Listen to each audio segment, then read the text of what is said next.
Welcome to Washington Policy on the Go. My name is Miranda Hawkins, Washington Policy Center's Young Professionals Coordinator, and today I have with me Saul Spady. Saul is the grandson of the co-founder of Dick's Drive-In. He is also the grassroots leader of the No Seattle Head Tax movement and a leader of many other movements in Seattle that are going on currently.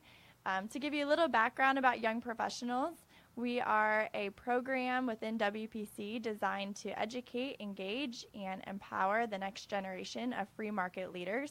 Our program is for ages 18 to 40 years of age, and we do community outreach, events, and lots of different engagement to make a positive difference in our state. To start, I like to just give a brief background on Saul. Saul spoke at our annual dinner last month.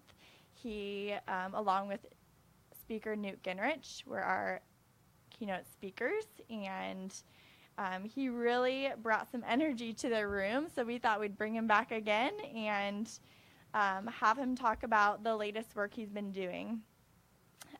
Saul is the owner of a company he created called Creative Empowerment. He had some exciting news to share about a new app he's going to be launching soon. And with that, we'll get started. Saul, I just wanted to see if you could tell us a little bit about yourself and your journey as a young professional. How old are you? Yeah, no, right off the cuff, I'm 29. I'm approaching 30. So I guess my 30 under 30 hopes have been dashed and drowned. But I believe young professionality and the idea of being young lasts for a long time. You can be have a youthful frame of mind for as long as you want. I think if we look at Pete Carroll locally. Yeah, so 29, approaching the end of my 20s, and I own a business called Creative Empowerment. I founded it when I was 23 after working with a startup ad agency for a year as their business development manager, helped them grow from about 5,000 in billings to 50K in billings a month. And then kind of, I guess, my first young professional tip is you always have to ask for your raises. So at that job, I started out at $20 an hour, and I was at $20 an hour for the entire time. And my boss made a lot of money from that, going as we went from one employee to myself to 4 to 5. And I asked for ownership share and a raise, and he said no. And so I quit on the spot and started Creative Empowerment. And it's pretty crazy because I like to say that I'm a startup guy, but my ad agency has now been around for over 6 years, and so it might not be a startup. Luckily, I have a secret other startup we'll talk about. Yeah, that's a little bit of my business story, I guess, to encapsulate it all. Sometimes you just got to take a leap of faith. You're going to have to eat some ramen and sleep in your car, but maybe it'll work out. So let's talk about that. You have an interesting experience knowing what it's been like as a young person starting a business. It's been tough. It's been hard. Mm-hmm. We recently, at our last Young Professionals event, had Jim Bollinger. He's the owner of Patriot Fire Protection in the South Sound area, which is it's been a family-owned business for years. And one of the things he said to our young professionals is, sometimes I don't like the free market. He's like, sometimes it's really hard, and I'd rather it not be free market and make my life a little bit easier sometimes. And he was talking about, the many sacrifices and late hours, and sometimes the years you don't get as much pay, and your salary is up and down based on the market. And he's like, sometimes it's hard, but I embrace it because of the freedoms that comes with it. So I want to hear a little bit about owning a business from a young person's perspective and what it's been for you. I think it's that classic joke. It's an overnight 6-year success. Mm-hmm. Everyone who does, and I think succeeds in entrepreneurship, is kind of like, and this is a bit of a joke, but they say 50% of outdoor cats die. And so I think when you see an outdoor cat, you're seeing the really tough ones generally, and they have that look, they've just survived it all. And it's like, They're oh, usually I not see very new pretty. cats, but I've always been here. And like, you kind of get that sense with entrepreneurs and people who own their businesses, even restaurateurs. Some of my, and I'll jump to my business, but some of my favorite restaurateurs, I mean, you have this like 50% fail rate in restaurants, and the top restaurateurs will have restaurants that fail. And no one has the playbook. No one has the perfect answer. And I think that's like my greatest tip on my journey. I mean, there have been moments where I've had to completely reset my ad agency. Like, it cracks me up. And I know, from a free market perspective, this is an example of my ad agency losing to kind of the more established marketplace. But I've been pitching politicians on both sides of the aisle and using Facebook ads to engage with their voters in what I thought was a very plausible competition to mailers. The idea being mailers cost a dollar to reach one person, and then with a Facebook ad, a dollar reaches 100 people. So I was like, man, this should be competitive. And I mean, all the way back to I think I have a form where I sent it to a governor's campaign, and only 50% of Washington was on Facebook. Now, like 75% of Washington's on Facebook, and it's still a battle. And I think you have to, like, it's, even if you think you have an innovative product, like, the mainstream groups are going to try to win and are going to explain why they're the better way to go, and you have to be ready to, like, in the classic terms. And I don't suggest sleeping in your car all the time, and part of this is like just a quirk of like our housing laws in Seattle, and like why it's really hard to get like dorm style short-term housing. But like, sometimes you're gonna have to give up your apartment for a month or two, and you put that money towards your business, right? To Yeah. keeping your business alive. Yeah, no, totally. And That's a paying lot of dedication. your team, because it's more important that your team is paid than you are housed. And like, I'm really blessed. I have like a super supportive like family all around Seattle, so I almost always had a couch to crash on, or a friend that I could like throw $20 to. But every once in a while I had to sleep in my car, and I challenge every entrepreneur to really consider, like, would you be willing to make that sacrifice? Because it's not easy. Even the superhero stories, the Facebooks and the Bill Gates, like, included like a year and a half in New Mexico, or living and eating out of your dorm room and hustling it. Well, there was no revenue for like 3 to 4 years, and those are like the great stories.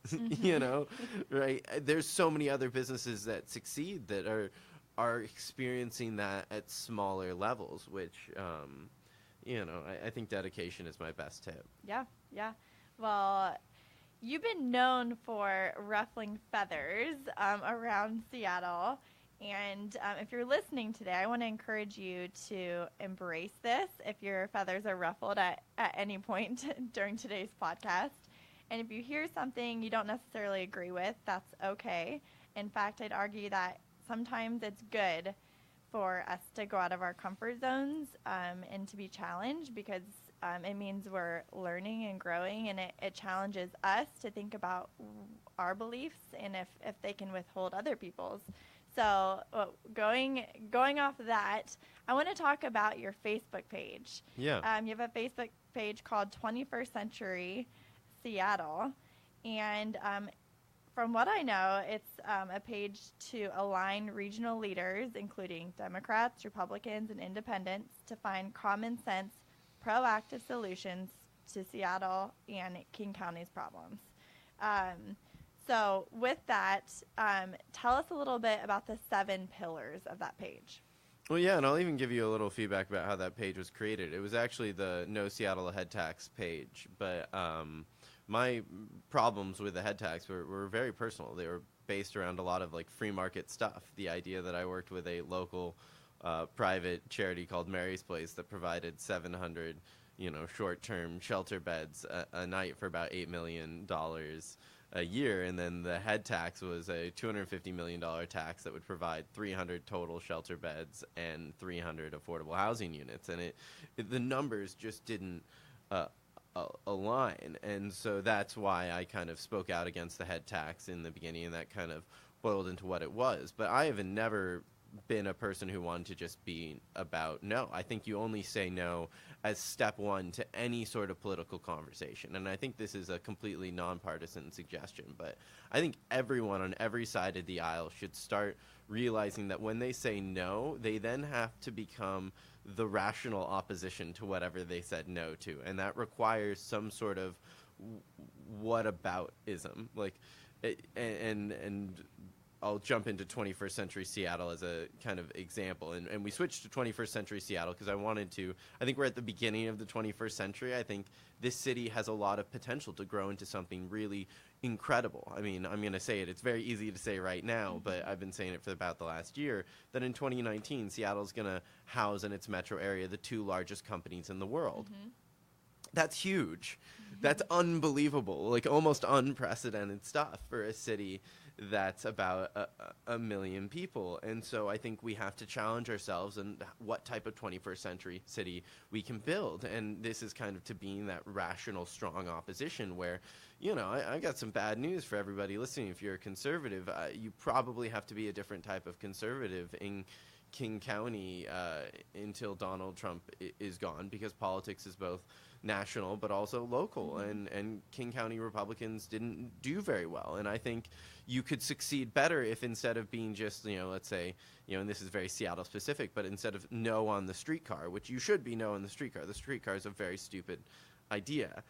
We shouldn't build one on First Avenue when, let's say, I can take an E-Line bike for less than the $250 I'd pay for the streetcar and get from point A to point B faster using my super expensive bike lane. And so the what if has to be like, well, let's use that $60 million. What if we use that $60 million for making all e-bikes free in the downtown corridor and all buses?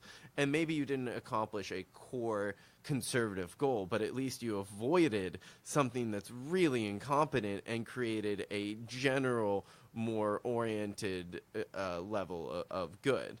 And maybe that helps you open up into a free market concept where, now that we're helping to fund, a private company that does bike sharing, we could think about helping to offset the costs of car sharing, because car sharing is this incredible tool that could help you get to transit centers and other things way faster than a bus, and more effectively. And so that's kind of what led me into 21st century Seattle, I think, is this desire to help create a rational opposition in Seattle. And I'm not necessarily a Democrat. I'm not a Republican. I gender myself a millennial independent Jewish guy. But I think that if we start with realizing that where we're at, it's always about these issues and presenting a good solution, we might succeed more. And this page is a platform for conversation, right? Mm-hmm. So your 7 pillars, is that like the foundation of what you think a flourishing city should be about? Yeah, I think a flourishing city and region. At the time, I was just trying to think about things that I think people could agree to on both sides of the aisle, because I think we've been really struggling to build bridges. And it's something I said at the talk at Washington Policy, which was that it's so much harder to build bridges than it is to burn them. And I think we can start to do that by searching for that what about this solution, or presenting like, but we agree on all of these things. And then once you realize that you have a duality or a very complex set of beliefs, and so does the other person, you can have a more rational conversation. And maybe it's really hard to get back to the basics in these partisan times, but this is all I got, I guess, to deal with it all. Yeah. So I want to go through a couple of these pillars. Yeah, for sure. And give me your opinions on them. I'd love to get a little back and forth. So pillar number 1, you said, if 21st century region/city is safe for both residents and tourists.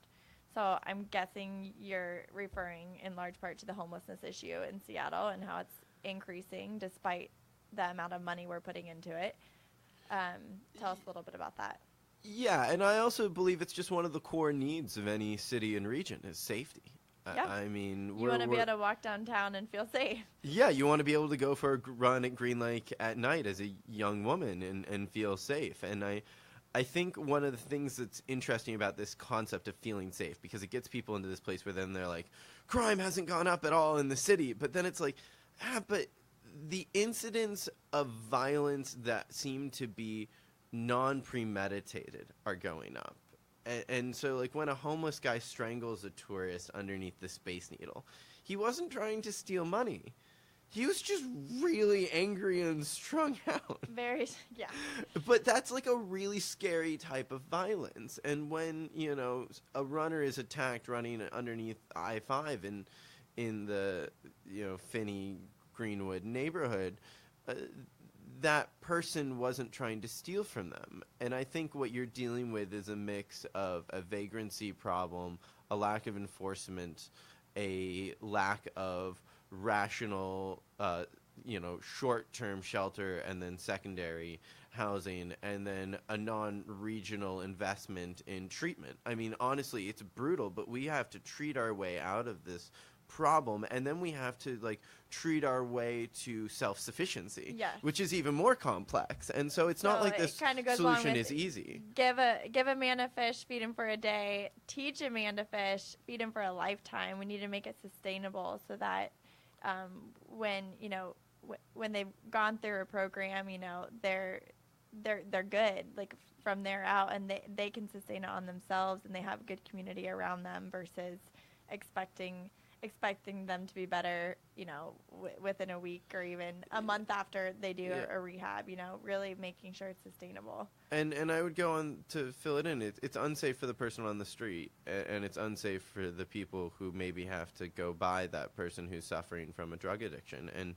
And we need to take empathy and have empathy for both groups, actually. And that takes a lot. That's really hard. We're not, like, I'm not asking everyone in Seattle to solve easy problems, and I don't think we should solve it alone. I think we need leaders to step up, but I do think we need everyone in the spectrum of politics to consider that this is a very special place. It is the center of an incredible economic engine for this region, and we need true upfront political discourse, and it starts with groups being able to present solutions that are maybe outside of the mainstream but then are talked about. Yes. And that's what's empowering. So pillar 2, you say a 21st century region has a fiscally responsible government that is transparent and accountable to results. This is my favorite one, actually. It's my favorite too. So let's go into this. It seems like it's frustrating, and I think people have a hard time bridging the gaps because they're frustrated that more and more of their tax money is being spent, but no results are being produced. And so, you know, rather than having conversations at a table and trying to find solutions, people are just getting really ticked off. Yeah, and I think what people need to realize, and I think this goes out to your Republican listeners, is like fiscal responsibility is actually the strongest pillar, I think, of being a conservative in the grand scheme. Like, if, let's say, Trump could curtail some government spending in the coming 2 years, you might actually have an opportunity to, like, help the United States get to a place that's been really, really hard for us, which is like a pathway towards a slightly more sustainable government spending. I mean, you're not seeing that, and that's why I say the word fiscal responsibility, especially here again in King County, where the word and the party might not have had the success and the branding that you need. I'm an advertiser. I believe in rebranding. Like, everyone believes in fiscal responsibility, and I don't think you can point to, you know, United States Congress and say that they're ipso facto the most fiscally responsible group we've ever seen just because they're Republicans. And so if you bring that back here, it works really well on local issues. Like, a fiscally responsible politician believes in building bike paths for $10 million instead of $24 million, which then presents us an opportunity to spend $14 million more on something that we need in this region. And that's where I think, you know, you have to take that about face as a politician coming into Seattle. It's a $6 billion budget. You don't even have to deliver budget cuts and budget promises. You just have to deliver, like, literally an audit. And you might, like, you could do budget cuts, but you want to win. Like, winning's so important. So we keep talking about, oh, we want the government to be fiscally responsible, but how can we make that happen? And from my viewpoint, it's the people who are voting in government officials need need to speak up about it. They need to say, like, hey, we disagree that you spent, 24 million versus 10 million on bike paths, and we have a horrible homeless issue to take care of. Or, having more like one-on-one meetings with community members, which, really is up to the council members to take time to do that. But like, how is that practically done?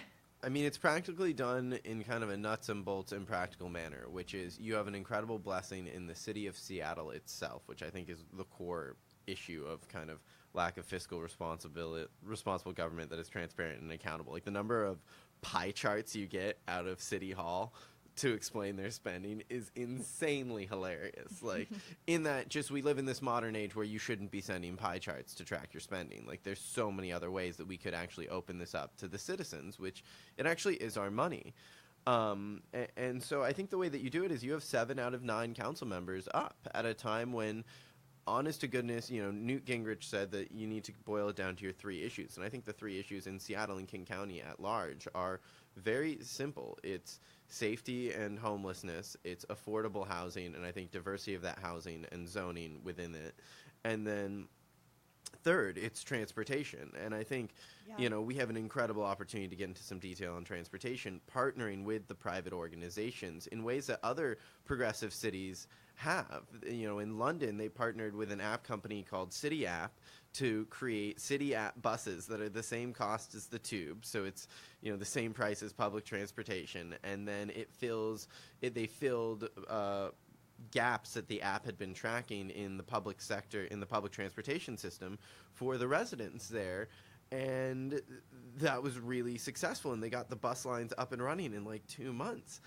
And I mean, that's a public-private partnership done in a very progressive place. That's a total possibility, but it starts at the top. I mean, you absolutely have to flip at least 5 council members, and they have to have on part of their core pathways that they need is one of them has to be an audit. And the way that you get audits to happen in Seattle is you need an upstanding group of truly nonpartisan citizens of the city of Seattle. People who truly say, I'm doing this because I live in this city, I love this city, and I want to make a difference. And then they're going to come up with wacky things. Like, you may see truly crazy progressive things like 3rd Avenue being shut down only for, scooters and e-bikes and all these other things. But if, let's say, you build big parking structures down in, Chinatown, maybe that is a way that an effective modern city can work. And that only became available to us a year ago. Like, how crazy is that? Yeah. So I want to move on to your 3rd pillar. Yeah, for sure. 3rd pillar is a 21st century region encourages leadership that is diverse in both background and thought. And you're really big on, I'm going to actually quote you.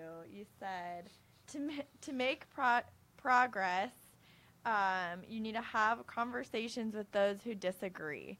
And you're really big about having conversations with people that have a different viewpoints than you, and I love that because I think so often we shy away from those things, and that's really the only way we're going to move forward with making laws that are going to positively affect Seattle. So how, obviously we need to vote for a diverse council and a city council, but how could you see this played out? Yeah, I mean, I'm going to kind of say something more uplifting and then get into the more like nitty-gritty of the city council. And it's just for everybody listening in these truly partisan times, and I think we can say that we are in very partisan times both locally and nationally, where it's very hard to have a conversation. Never discount the power of 2 rational people who disagree on a lot meeting together on a single issue.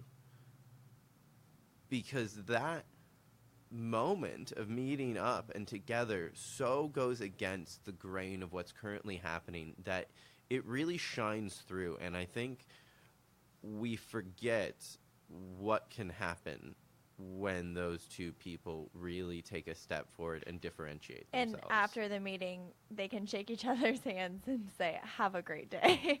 And they're not yelling. They still can have a mutual respect for each other, even though, they just had a meeting with very different views. And I think what's hard is a lot of these issues, they're at the core of like what we believe. So we're really passionate about them, and they affect us on a daily basis. So when you have someone else coming in with a completely different belief, it's really hard to stay calm and to want to dialogue with them. But I think what you like you said, like there's a lot of power in just meeting with someone. Oh, I mean, and to that diversity of thought, I mean, it goes both ways. Like, we need to push for that ourselves. We need to be the leaders of that diversity of thought and discourse. A kid, or not a kid, a young man asked me about, the echo chambers that we have at Seattle U at a talk that I was giving recently, and I asked the crowd, like, how many of you look to social media, for it, and 30% raised their hand about looking to social media for the news, and I asked how many of you feel your social media is an echo chamber, and it was like maybe half of those people. And this is kind of direct, but if you feel your social media is an echo chamber, you're kind of a part of the problem. Like, have some friends who are on the other side of the aisle, and then raise the what ifs that you feel really strong about. Don't look for battles that are moral, where you're going to find division. Look for the battles where you can find, that elusive bridge. And I said this at my talk, but for me, it's this, what I call it's an energy waste management solution, but it's just a giant trash incinerator. And you put CO2 encapsulators at the top so it doesn't release any bad stuff into the environment. So you get little pebbles that you fill the road with, and you have way less of a dump, and you don't put your trash on a train to Southern Oregon, which I think is absolutely ridiculous. And I think that's, like, you can disagree with me on my belief in the trash incinerator, but I think we'll have a really genuine conversation about trash. Like, it's unlikely that we're going to get to the level where you have to strangle me or I have to strangle you. Yeah. It's hard. It's definitely easier said than done. But when you do it, when you have those conversations and you walk away, you feel really good about yourself, and you feel like you actually got something done, which I love. Your fourth pillar, Saul, is talking about a 21st century region would put forth innovative, common sense solutions to problems. Now, what is common sense to you may not be common sense to me, and this is where I guess it's so hard to understand where someone's coming from when you're like, isn't this just common sense? So how have you been able to talk with someone who just maybe you think doesn't even have the common sense to begin with, so you have literally no foundation to even start from? You have to remember that with everyone there's some sort of alignment on the vastness of issues that are available to you. So I totally agree with you. Like, what is common sense for me might not be common sense for you. But I do believe that if you are in the mind to search for a common sense alignment, you can definitely find it. And I go back to, this is about 21st century Seattle. As young professionals, millennials, we have this incredible output of topics, like, being able to rent out your Airbnb, your unit on Airbnb, being able to utilize the gig economy that I don't think are really housed in either party. I don't think Republicans or Democrats, I mean, they probably equally own their desire to not understand these millennial gig economy issues. And so I would implore everybody to think about how complex politics is, because you can find something on the more just baseline issue, and I'm going to experiment with trying to find something common sense with you, is this idea that I've been really into, you have 2-bedroom, 1-bath apartments. There's actually a lot of them available in Seattle. They're around $1,700 to $1,800. They're not something an individual would probably rent because it's slightly outside of your price range, and they're pretty easy to rent if you had the $5,000 up front you need to rent them. And if split between 2 people, it's getting close to what affordable housing would be. It's about $800 a person, or $900 a person a month, which in a vibrant global city isn't that bad. And you're sharing a bathroom with somebody, and you're sharing a kitchen, you're sharing a living room. If we, let's say, really attacked that concept and zoned buildings that were all 2- and 3-bedroom gendered pods, but instead of being rented as the 2-bedroom, 1-bath to an individual, you just rented one of the rooms, let's say for $600 to $800, depending on whether it's a 3-bedroom or a 2-bedroom, with a low deposit, we would now have like some sort of short-term, low barrier housing just for the person I'm more concerned about, like the millennial who's not addicted to drugs, who like had to sleep in their car because it cost freaking $4,000 to get into a unit, and with all the upfront like firsts and lasts and everything else, and that's really stressful when you've like kind of gone fully destitute for your company. And like I think that is common sense. I think at the very least, even if you disagree with me, we should be able to have a conversation around that idea. It's a very different idea of living, and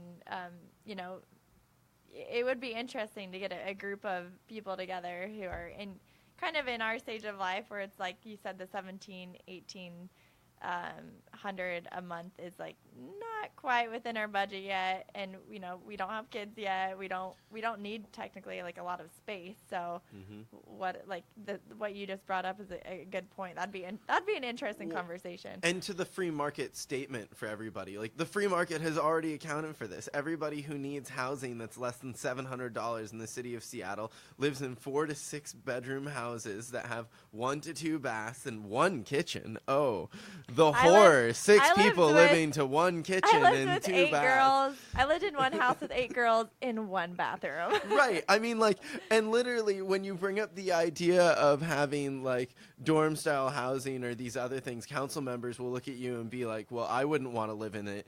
And they even passed a law against building units that have shared bathrooms and shared kitchens, because everyone deserves their own bathroom and kitchen in the city of Seattle.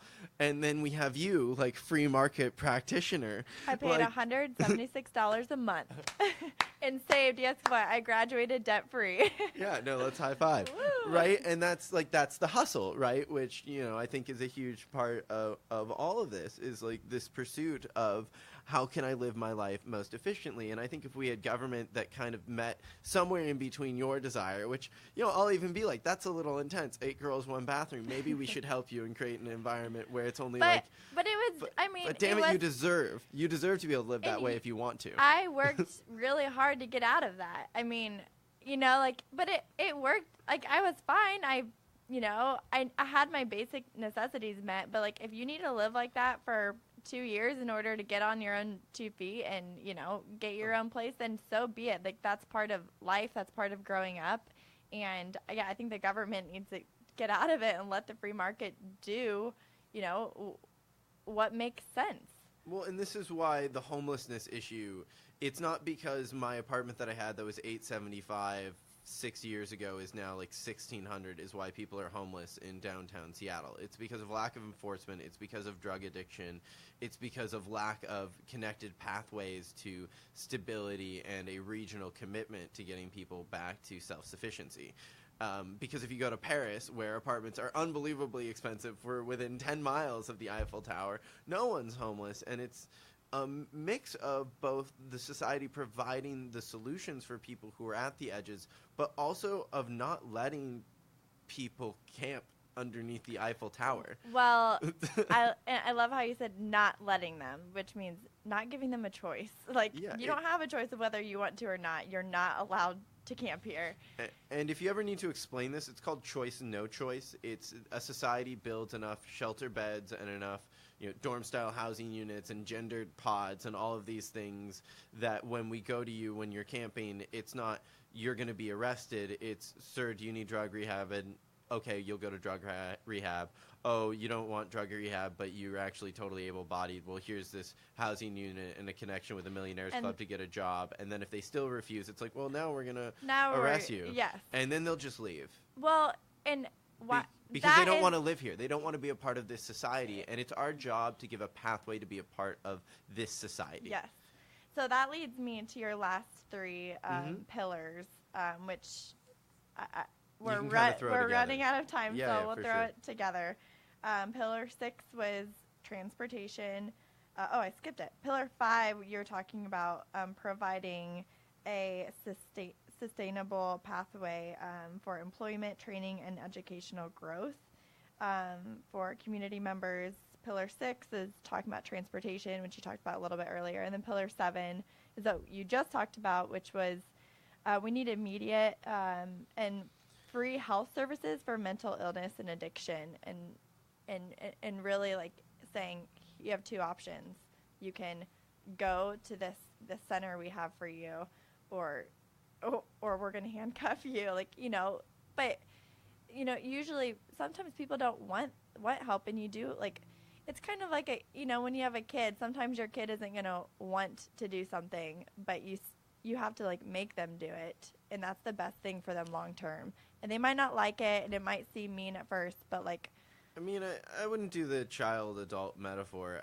I think it's just addiction is a super serious thing.